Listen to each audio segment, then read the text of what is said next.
Hello दोस्तों, आप सभी का स्वागत है आपके अपने परिवार मैथ मस्ती में।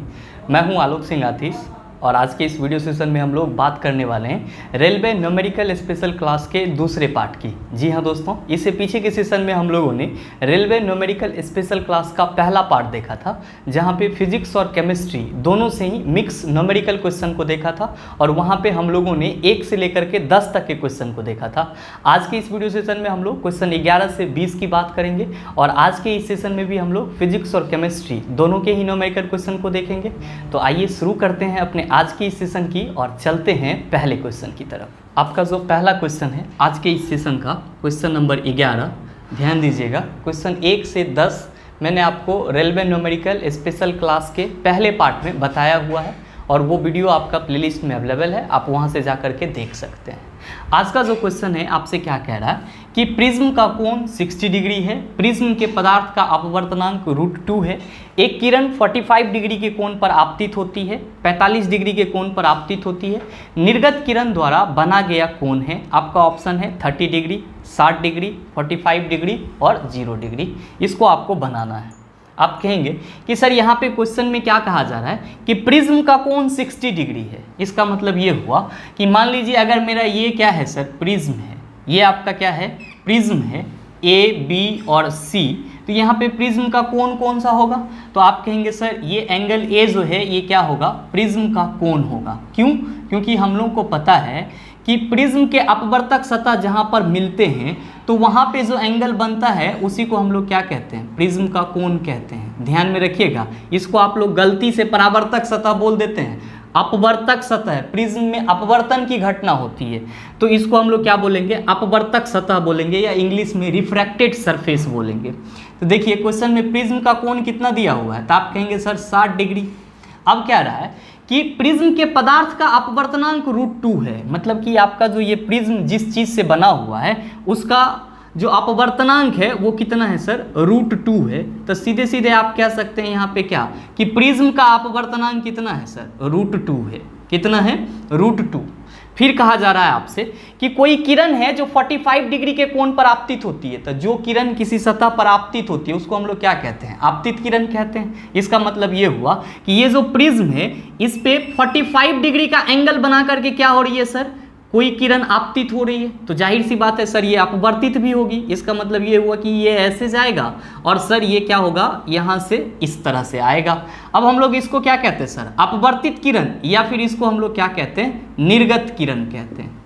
इसको क्या कहते हैं, अपवर्तित किरण, या फिर हम लोग क्या कहते हैं, निर्गत किरण।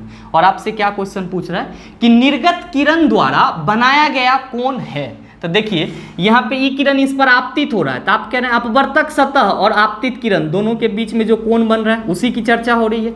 आपसे मांगा जा रहा है कि निर्गत किरण द्वारा बनाया गया कोण, तो निर्गत किरण आपका ये है, अपवर्तक सतह ये है, तो आपसे इस एंगल की चर्चा करा जा रहा है और यही एंगल आपको निकालना है। आप कहिएगा सर ये बनेगा कैसे, निकालेंगे इसको कैसे? बिल्कुल ही आसानी से बनेगा और बड़े ही आराम से बनेगा। देखिए अब आप इस क्वेश्चन को अच्छे से समझ पा रहे होंगे। अब अगर हम अकॉर्डिंग टू क्वेश्चन बात करें तो आपसे कहा जा रहा है कि प्रिज्म का कोण 60 डिग्री है और प्रिज्म के पदार्थ का अपवर्तनांक कितना है सर, √2 है और एक किरण 45 डिग्री के कोण पर आपतित होती है, मतलब आपतित हो रही है तो आपतन कोण की बात करेंगे। मतलब क्या कि हम लोग जानते हैं कि सर अपवर्तनांक equal to refractive index equal to क्या होता है, तो आप कहेंगे सर sin I बटा sin R होता है। ऐसा आप जानते हैं, अपवर्तनांक इक्वल टू sin I बटा क्या होता है सर, sin R होता है। sin I को हम लोग आपतन कोण की ज्या कहते हैं शुद्ध हिंदी में, और sin R को हम लोग अपवर्तन कोण की ज्या कहते हैं। तो सीधे सीधे आप ये समझ लीजिए कि आपसे पूछा जा रहा है कि अपवर्तन कोण की ज्या क्या होगी, यही चीज आपसे पूछा जा रहा है। जबकि अकॉर्डिंग टू क्वेश्चन अगर हम बात करें तो आपका प्रिज्म का अपवर्तनांक दे दिया है √2 और आपका जो sin I है वो कितना है सर, तो आपतित किरण 45 डिग्री का एंगल बना करके प्रिज्म पर आपतित हो रही है, तो sin I का वैल्यू कितना दे दिया है सर, 45 डिग्री। क्वेश्चन पूछ रहा है निर्गत किरण द्वारा बनाया गया कोण क्या होगा, तो सही मायने में आपसे क्या पूछ रहा है सर, sin R पूछ रहा है। आपसे क्या पूछ रहा है सर, sin R पूछ रहा है। बताइए अब बनेगा या नहीं बनेगा? बिल्कुल ही आसानी से बनेगा। अब आप कैसे बनाएंगे? तो सर अपवर्तनांक का वैल्यू अपवर्तनांक के जगह पे रख देते हैं। Sine I equal to 45 degree है, इसका मतलब ये हुआ सर कि हम यहाँ पे साइन 45 डिग्री रखेंगे। अब चलिए ये क्या है सर आपका? तो आपका है अब अपवर्तन कोण की जया, अपवर्तन कोण की जया हमको निकालना ही है, क्योंकि क्वेश्चन में कह रहा है निर्गत किरण द्वारा बना गया कोण क्या होगा, तो हमको ये जब निकालना है तो इसको ऐसे ही लिख देते हैं साइन आर। चलिए इसको हम क्या करते हैं सर, सॉल्व कर लेते हैं। तो √2 इक्वल टू आपको पता है कि साइन 45 डिग्री का वैल्यू कितना होता है, जल्दी से बताइए, बहुत आप लोग मैथ जानते हैं सर। तो आप कहेंगे 1/√2 होता है सर। तो चलिए 1/√2 इक्वल टू साइन आर कर देते हैं यहाँ पे। इसको क्रॉस मल्टीप्लीकेशन अगर हम लोग करें तो आप कहेंगे कि सर साइन आर इंटू √2 हो जाएगा इक्वल्स टू 1/√2 हो जाएगा। देखिए आपको साइन आर निकालना है ना सर, तो साइन आर इक्वल टू आप क्या कहेंगे कि सर 1/√2, 1/√2 अब बटा क्या हो जाएगा सर, √2 हो जाएगा। देखिए 1/√2 है आपका, तो ये क्या हो जाएगा, ये √2/1 है अगर कुछ ना है, तो इसको भी तो हम लोग 1/√2 लिख ही सकते हैं। इसको ऐसे समझिए कि 1/√2 डिवाइडेड √2 है, तो हम इसको 1/√2 इंटू 1/√2 ना लिख सकते हैं, ये पहले भाग में है, अब क्या हो गया गुना में आ गया, तो समझ रहे होंगे इसको। तो 1/√2 और 1/√2 को आप गुना कीजिएगा तो आप कहिएगा सर ये 1/2 हो जाएगा। कितना हो जाएगा, 1/2 हो जाएगा। अच्छा देखिए तो आप क्या कह रहे हैं यहाँ पे, आप कह रहे हैं ध्यान दीजिएगा जहाँ पे मार्कर चल रहा है सर वहाँ पे कि sir sine R equal to कितना 1/2।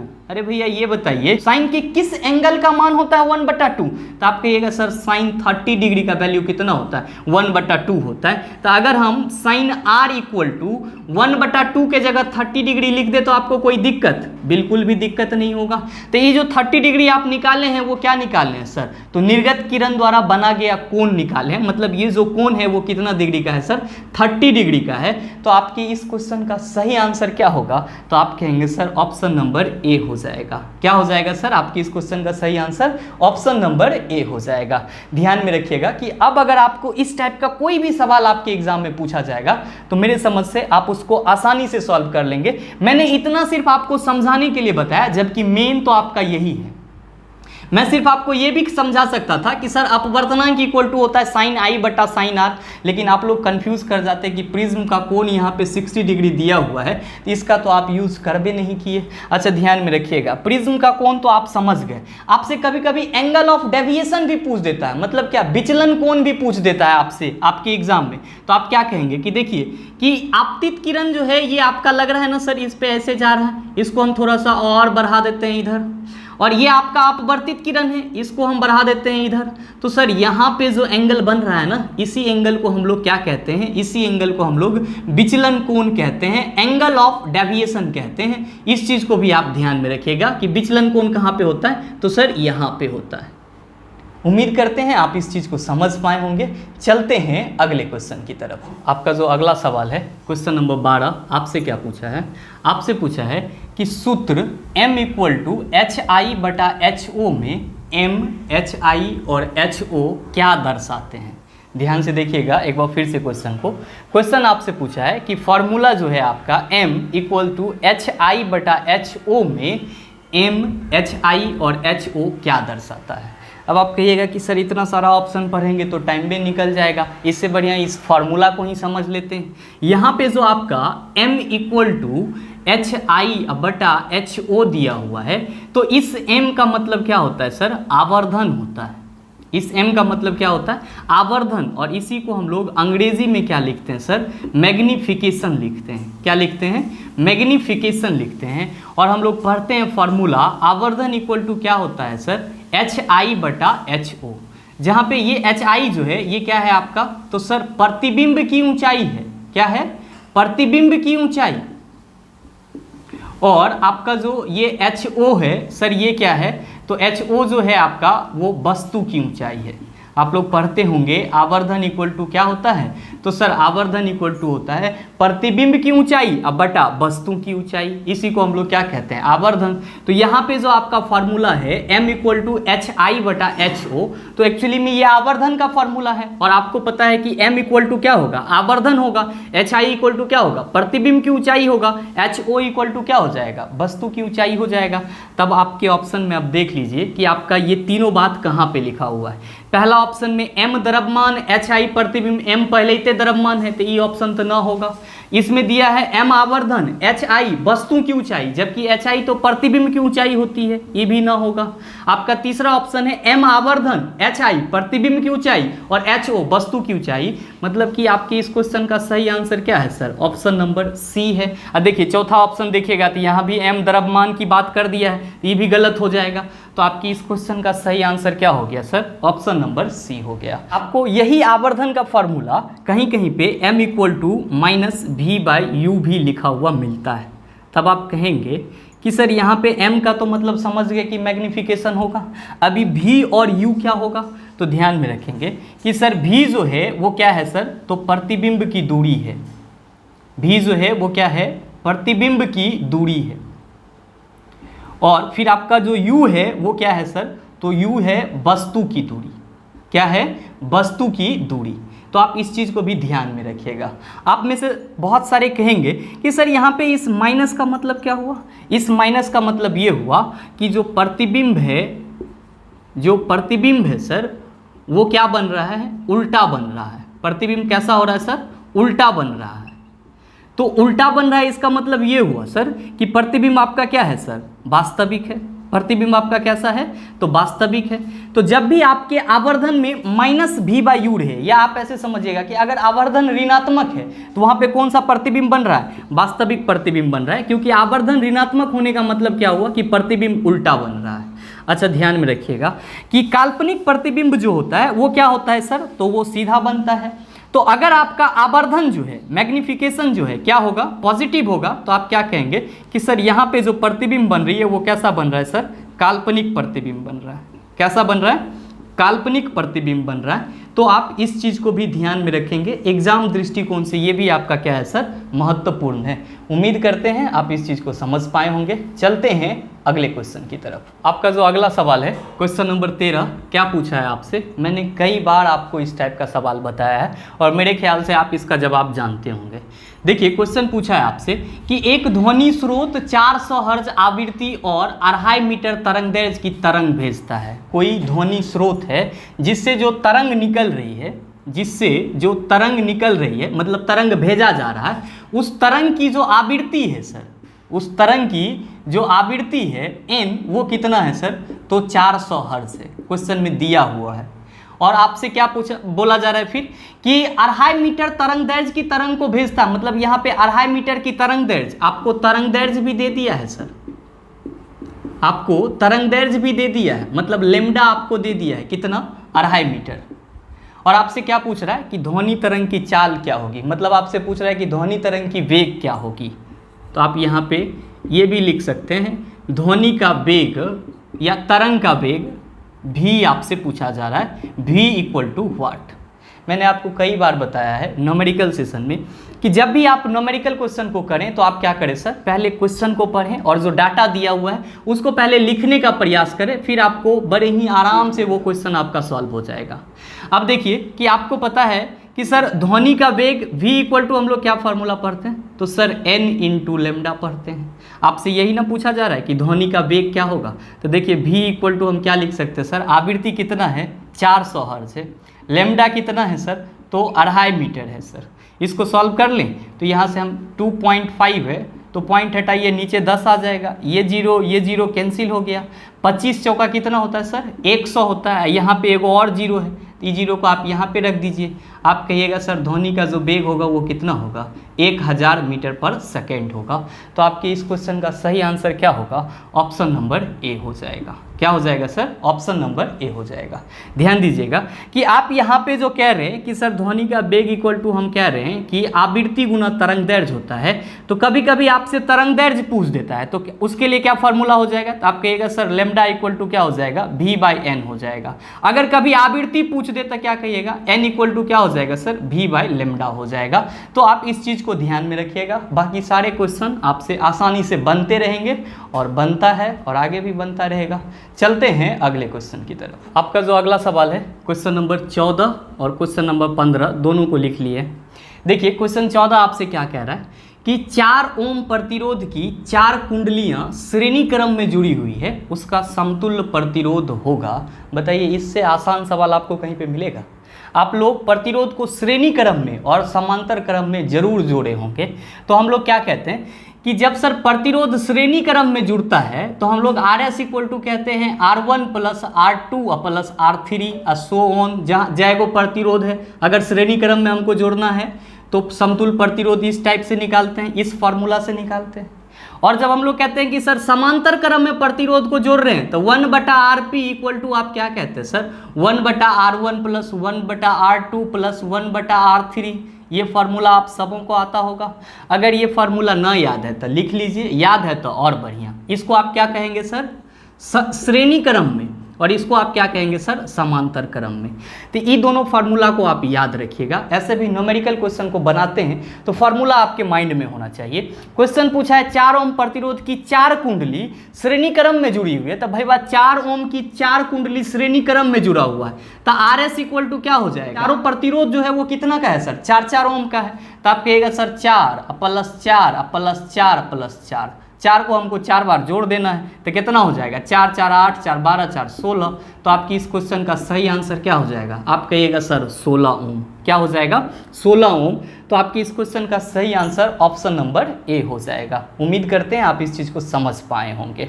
अब है आपका क्वेश्चन नंबर 15 कि 5 ओम के 3 प्रतिरोध श्रेणीबद्ध होकर के 1.5 वोल्ट के सेल से श्रेणी क्रम में जुड़े हुए हैं, प्रतिरोध के धारा का मान क्या होगा। यहाँ पे आपको सीधे प्रतिरोध का समतुल्य प्रतिरोध पूछ दिया था, यहाँ पे पूछ रहा है कि अगर 5 ओम के 3 प्रतिरोध, मतलब कि अगर यहाँ से हम लोग क्वेश्चन नंबर 15 को सॉल्व करना चालू करें तो कहेंगे कि सर R1 इक्वल टू कितना, 5 ओम, R2 इक्वल टू कितना सर 5 ओम का है, तो कह रहा है 5 ओम के 3 प्रतिरोध, R3 इक्वल टू कितना सर 5 ओम। कह रहा है कि तीनों प्रतिरोध श्रेणीबद्ध होकर के 1.5 वोल्ट के सेल से श्रेणी क्रम में जुड़ा हुआ है, मतलब कि यहाँ पे जो बैटरी दिया हुआ है सर उसका विभवांतर कितना है, तो आप कहेंगे सर 1.5 वोल्ट। तो V इक्वल टू क्या हो जाएगा सर, 1.5 वोल्ट हो जाएगा। V इक्वल टू आपका कितना हो जाएगा, 1.5 वोल्ट। अब आप कहेंगे कि सर आपसे पूछा है कि प्रतिरोध का धारा का मान क्या होगा, I इक्वल टू वाट। अच्छा देखिए, तो ओम के लॉ से आपको पता होना चाहिए कि V इक्वल्स टू हम लोग क्या लिखते हैं, V इक्वल्स टू IR लिखते हैं। ऐसा आप लोग ओम के नियम से जानते हैं। V क्या है सर, विभवांतर है, I क्या है सर, विद्युत धारा है, और R क्या है सर, प्रतिरोध है। अब अगर हम इस क्वेश्चन में समतुल्य प्रतिरोध पहले निकाल लें तो क्वेश्चन बनाना आसान हो जाएगा, क्योंकि हमको मालूम है कि V इक्वल्स टू IR होता है। यस, आप इसको क्या करें सर, इसका समतुल्य प्रतिरोध निकाल लें, बड़ा ही आसान है, तीनों श्रेणीबद्ध में जुड़ा हुआ है तो 5 या 15 हो जाएगा। ऐसे RS equal to 5 plus 5 plus 5, ये कितना हो जाएगा सर, 15 हो जाएगा। ठीक है, टोटल प्रतिरोध आपको कितना आ गया, 15 ओम आ गया। आपको निकालना क्या है सर, I निकालना है। विभवांतर कितना है सर, 1.5 वोल्ट है, तो सारे चीज़ का वैल्यू यहाँ पे रख देते हैं। तो आप कहेंगे कि सर विभवांतर के जगह हम 1.5 को रखेंगे, 1.5 को रखेंगे, ठीक है सर, और I हमको निकालना ही है, तो I गुना R आपका कितना है सर, 15। तो I इक्वल टू क्या हो जाएगा, 1.5 अब बटा क्या हो जाएगा सर, 15 हो जाएगा। ये पॉइंट यहाँ से हटाएंगे तो नीचे क्या हो जाएगा सर, एक 0 आ जाएगा। तो आप कहिएगा सर ये हो गया 15 बटा 150। देखिए तब 15 एकम 15, 15 दाहें 150, 1/10। क्या हम इसको 0.1 लिख सकते हैं, बिल्कुल लिख सकते हैं सर। तो आपके इस क्वेश्चन का सही आंसर क्या हो जाएगा, ऑप्शन नंबर सी हो जाएगा। क्या हो जाएगा sir, option number C, 0.1 ampere. यहाँ पे जो ए लिखा हुआ है वो क्या है सर, एम्पियर को रिप्रेजेंट कर रहा है। तो आपसे जो क्वेश्चन पूछा जा रहा है कि 5 ओम के 3 प्रतिरोध श्रेणीबद्ध होकर 1.5 वोल्ट के सेल से श्रेणी क्रम में जुड़े हैं, तो प्रतिरोध के धारा का मान कितना होगा? Option number C 0.1 ampere. कितना हो जाएगा? 0.1 एम्पियर। उम्मीद करते हैं इस चीज़ को आप समझ पाए होंगे। चलते हैं अगले क्वेश्चन की तरफ। तो आपका जो अगला सवाल है क्वेश्चन नंबर 16 और क्वेश्चन नंबर 17 दोनों की बात करेंगे। क्वेश्चन नंबर 16 में आपसे क्या कहा जा रहा है? क्वेश्चन कहा जा रहा है कि 5 मीटर पर सेकेंड की दर से एक गतिशील कण की ऊर्जा 125 जूल है, तो कण का द्रव्यमान होगा। जी हाँ दोस्तों, क्वेश्चन आपसे पूछा जा रहा है कि 5 मीटर पर सेकंड की दर से कोई गतिशील कण है जिसकी ऊर्जा कितनी है? 125 जूल है। तो इस कण का द्रव्यमान क्या होगा? अब आप सभी सोचने लगेंगे, लेकिन बहुत ही इजी वे में क्वेश्चन आपसे पूछा है। जब कह रहा है कि गतिशील कण की ऊर्जा 125 जूल है, तो भाई बात सीधे हो गया कि इसकी गतिज ऊर्जा 125 जूल है। जैसे कि आप कहते हैं, मान लीजिए कि ये आपका कोई कण है और ये जो है ये 5 मीटर पर सेकेंड के वेग से जा रहा है, और जब ये जा रहा है उस वक्त इसकी ऊर्जा कितनी है सर? 125 जूल है। तब आपसे क्या पूछा जा रहा है कि इस वस्तु का द्रव्यमान क्या होगा? तो आप कहेंगे कि सर इसका मतलब ये हुआ कि वस्तु का वेग क्या हो गया सर? 5 मीटर पर सेकेंड, और यहाँ पे जो 125 जूल की बात करा जा रहा है ये क्या है सर? तो वस्तु की गतिज ऊर्जा है, और वस्तु की गतिज ऊर्जा को हम लोग किससे रिप्रेजेंट करते हैं सर? के से, जिसको हम लोग काइनेटिक एनर्जी बोलते हैं। अच्छा, आप कहेंगे कि सर तब तो आसान है ये क्वेश्चन। आपको मालूम है कि के इक्वल टू होता है हाफ mv²। तो आप कहेंगे कि सर यहाँ पे गतिज ऊर्जा 125 जूल है, तो गतिज ऊर्जा के जगह गतिज ऊर्जा का वैल्यू रख दिए हाफ, और हमको मास तो निकालना ही है, m इंटू v², मतलब 5 को हमको 2 बार गुना कर देना है। यही ना करना है सर? चलिए अब इसको सॉल्व कर लेते हैं। सर 125 इक्वल टू क्या हो जाएगा? तो 25, इसको हम 25m अब बटा 2 लिख दें तो आपको कोई दिक्कत नहीं होगा। आप कहिएगा सर इसको काट भी सकते हैं ऊपर से, तो 25 पचे क्या हो जाएगा सर? 125 हो जाएगा। तो आपका 5 इक्वल टू आप क्या लिख सकते हैं सर? m बटा 2 लिख सकते हैं। अच्छा, फिर आप क्या कहिएगा कि सर इसको क्रॉस मल्टीप्लिकेशन कर लेते हैं, तो m इक्वल टू क्या हो जाएगा? 5 2 10, मतलब कि आपका जो वस्तु है उसका द्रव्यमान कितना होगा? तो 10 kg होगा। तो जो आपसे क्वेश्चन पूछा जा रहा है कि 5 मीटर पर सेकेंड की दर से एक गतिशील कण की ऊर्जा 125 जूल है, तो कण का द्रव्यमान कितना है? 10 kg है। तो आपकी इस क्वेश्चन का सही आंसर क्या होगा? ऑप्शन नंबर सी हो जाएगा। अब आइए बात करते हैं हम लोग 17 की। अब बात कर लेते हैं हम लोग क्वेश्चन नंबर 17 की। देखिए इसमें क्या कहा जा रहा है? कहा जा रहा है कि 10 किलोग्राम वजन का एक लड़का 9.8 मीटर पर सेकंड के त्वरण से नीचे जाती हुई एक लिफ्ट में खड़ा है। मान लीजिए कि यहाँ पे आप समझ जाइएगा क्वेश्चन नंबर 17 का सॉल्यूशन, कि ये आपका कोई लिफ्ट है सर। ये क्या है? कोई लिफ्ट है और इसमें लड़का खड़ा है सर। ठीक है, कह रहा है कि 50 kg वजन का एक लड़का, तो भाई लड़का का जो द्रव्यमान है वो कितना है? तो लड़का का द्रव्यमान है सर 50 kg। कितना है? 50 kg। कह रहा है कि एक लड़का 9.8 मीटर पर सेकंड के त्वरण से नीचे आ रही है, तो लिफ्ट का त्वरण कितना है सर? तो लिफ्ट का त्वरण आपको दिया हुआ है सर। लिफ्ट का त्वरण कितना है? तो 9.8 मीटर पर सेकंड स्क्वायर। ठीक है सर। और फिर कहा जा रहा है आपसे कि जब लिफ्ट आपका 9.8 मीटर पर सेकंड के त्वरण से नीचे जाती है, तो उस लिफ्ट में जो लड़का खड़ा है उसका आभासी भार क्या होगा?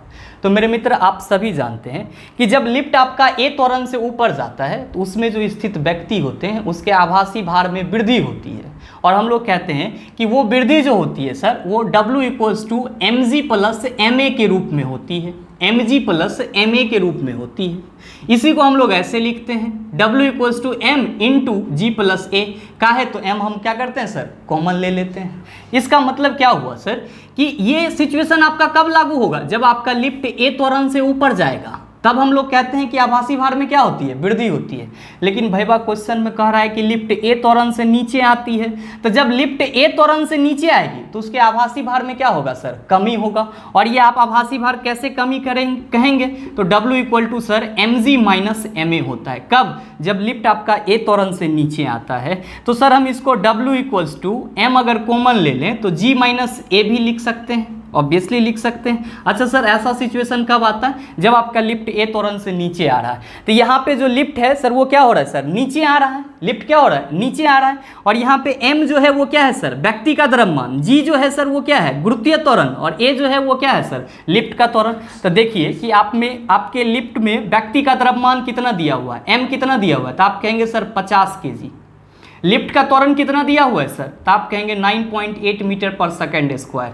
और जब क्वेश्चन में जी का वैल्यू ना दिया हुआ हो तो हम लोग क्या लेते हैं? तो सर जी इक्वल टू हम लोग लेते हैं 9.8 मीटर पर सेकेंड स्क्वायर। कब तक? जब तक कि क्वेश्चन में किसी भी जी का वैल्यू का चर्चा ना किया जाए, तब हम लोग क्या लेते हैं? जी इक्वल टू 9.8 मीटर पर सेकेंड स्क्वायर। चलिए अब इन सारे वैल्यू को हम लोग इसमें रख देते हैं। तो चूंकि हम लोग कहते हैं जब लिफ्ट ए त्वरण से नीचे आ रही है तो जो आभासी भार होगा वो W equals to m into g minus a हो जाएगा। इसीलिए हम लोग क्या कहेंगे कि सर W इक्वल टू क्या हो जाएगा? लड़का का द्रव्यमान है 50, गुरुत्वीय त्वरण है 9.8 और लिफ्ट का त्वरण है 9.8। तब भाई ई और ई कैंसिल हो जेतो, तब 50 गुना ई का हो जाएगा 0। तो 0 से किसी नंबर को मल्टीप्लाई कीजिएगा तो क्या होगा? 0 ही आएगा। तो आपसे जो क्वेश्चन पूछा जा रहा है कि 50 किलोग्राम वजन का एक लड़का 9.8 मीटर पर सेकेंड के त्वरण से नीचे जाती हुई एक लिफ्ट में खड़ा है, तो लड़का का आभासी भार क्या हो जाएगा सर?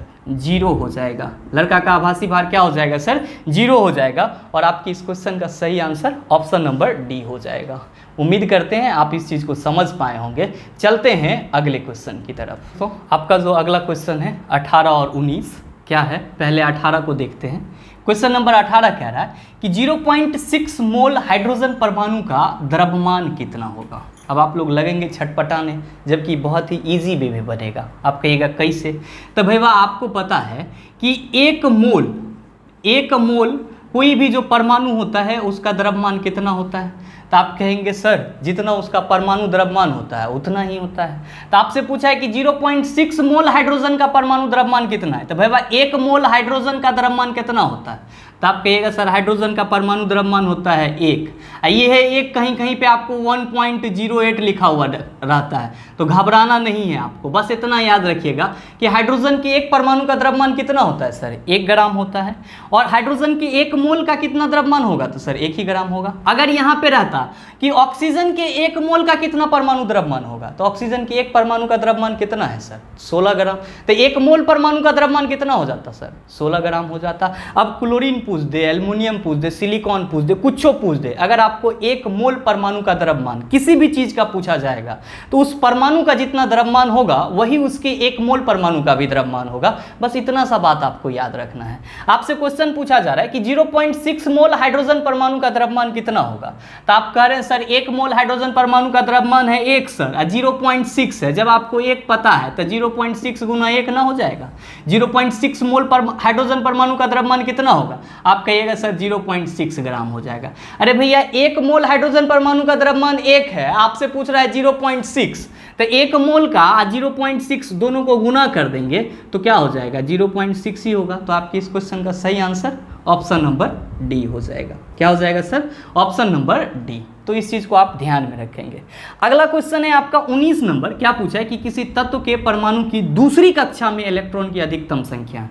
अगर दूसरी को छोड़ के तीसरी पूछ देता तो, अगर चौथी पूछ देता तो आपको मैंने कई बार बताया है कि किसी भी परमाणु के बीच में नाभिक होता है और उसमें क्या रहता है? प्रोटॉन और न्यूट्रॉन रहता है। और इस नाभिक के चारों ओर वृत्ताकार पाथ होते हैं जिसको हम लोग क्या कहते हैं? कक्षा कहते हैं। और इसी कक्षा में कौन रहता है मेरे मित्र? इलेक्ट्रॉन रहता है। और किसी कक्षा में अधिकतम इलेक्ट्रॉन की संख्या कितनी होती है? किसी कक्षा में अधिकतम इलेक्ट्रॉन की संख्या कितनी होती है? तो आप कहेंगे सर अधिकतम इलेक्ट्रॉन की संख्या होती है 2n²। ध्यान में रखिएगा, कहियो तो आपसे ये फार्मूला भी पूछ दिया जाता है कि परमाणु के बाह्यतम कक्षा में उपस्थित अधिकतम इलेक्ट्रॉन की संख्या होगी, और वहां पे आपको ऑप्शन में 2n² मिल जाएगा। इसको आप टिक कीजिएगा जरूर। तो आप यहाँ पे कहेंगे सर ये n क्या होगा? तो n जो है वो कक्षा की संख्या है। n क्या है सर? कक्षा की संख्या है। ध्यान दीजिएगा कि नाभिक से जो सटा हुआ कक्षा होगा उसको पहला कक्षा बोलेंगे, उसके बाद के कक्षा को दूसरा, उसके बाद के कक्षा को तीसरा। तो आप कहिएगा कि सर पहला कक्षा में कितना इलेक्ट्रॉन रहेगा, तो भाई 2n² होता है अधिकतम इलेक्ट्रॉन की संख्या, n है कक्षा संख्या, आप कह रहे हैं पहला कक्षा, तो 2 × 1 का स्क्वायर 2 हो जाएगा। आपसे पूछा जा रहा है कि दूसरा कक्षा में कितना होगा, तो 2 × 2 का स्क्वायर 8 हो जाएगा। अगर पूछ देता तीसरा कक्षा तो आप कहते 3 का स्क्वायर 9 × 2 = 18।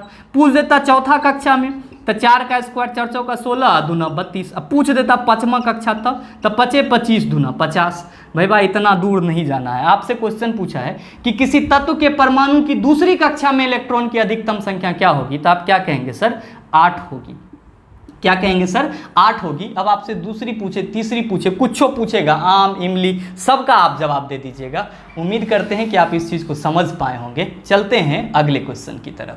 आपका जो अगला सवाल है क्वेश्चन नंबर 20, आपसे क्या पूछा है, बहुत ही आसान सा सवाल आपसे पूछा है कि धोबन सोडा के एक अणु में पानी के कितने अणु मौजूद होते हैं। आपका ऑप्शन है 10, ऑप्शन बी है 7, 5 और 12। क्या होगा इसका आंसर। याद कीजिए मैंने आपको किसी वीडियो में बताया है कि जब भी आपको धोबन सोडा के फॉर्मूला की बात करा जाए आपसे, तो आप क्या कहिएगा कि सर हमको कपड़ा धोने में 10 बाल्टी पानी लगता है, तो भाई बस सोडा का फॉर्मूला क्या होता है, आप कहिएगा सर Na2CO3। हम कह रहे हैं कपड़ा धोने में 10 बाल्टी पानी लगा, तो वॉशिंग सोडा का फॉर्मूला क्या हो जाता है सर Na2CO3 10H2O 10H2O। तो यहाँ पे आप क्या देख रहे हैं कि पानी का जो मॉलिक्यूल्स है वो कितना है सर 10 है। तो आपकी इस क्वेश्चन का सही आंसर क्या हो जाएगा, ऑप्शन नंबर ए हो जाएगा। दोस्तों उम्मीद करते हैं यहाँ तक के सारी चीज़ों को आप अच्छे से समझ पाए होंगे। अब इससे संबंधित अगर आपको कहीं भी क्वेश्चन पूछा जाएगा तो उसका जवाब आसानी से दे सकते हैं। और हाँ, अगर आप चाहते हैं कि मुझे न्यूमेरिकल का पूरा थ्योरेटिकल के साथ हर एक टॉपिक का क्वेश्चन करना है, तो आपके योर क्लासेस ऐप पे न्यूमेरिकल स्पेशल बैच चलता है, जिसका लिंक मैंने डिस्क्रिप्शन में डाल दिया है, आप वहां से जाकर के चेक कर सकते हैं। दोस्तों उस कोर्स में क्या है आपको कि फिजिक्स और केमिस्ट्री के जिस किसी भी पोर्शन से न्यूमेरिकल क्वेश्चन पूछे जाते हैं उसका थ्योरी और साथ में उसका क्वेश्चन करवाया गया है। और हाँ, अगर आपको वीडियो अच्छा लगा होगा तो वीडियो को लाइक कीजिएगा, शेयर कीजिएगा, और अगर चैनल पर नए हैं तो सब्सक्राइब करके बेल आइकन दबा लीजिएगा, ताकि इस तरह के एग्जाम रेलेवेंट वीडियो सबसे पहले आपके पास पहुंचे और आप उसका भरपूर फायदा उठा पाए। मिलते हैं फिर अगले वीडियो सेशन में, तब तक के लिए best of luck. Thank you, have a nice day.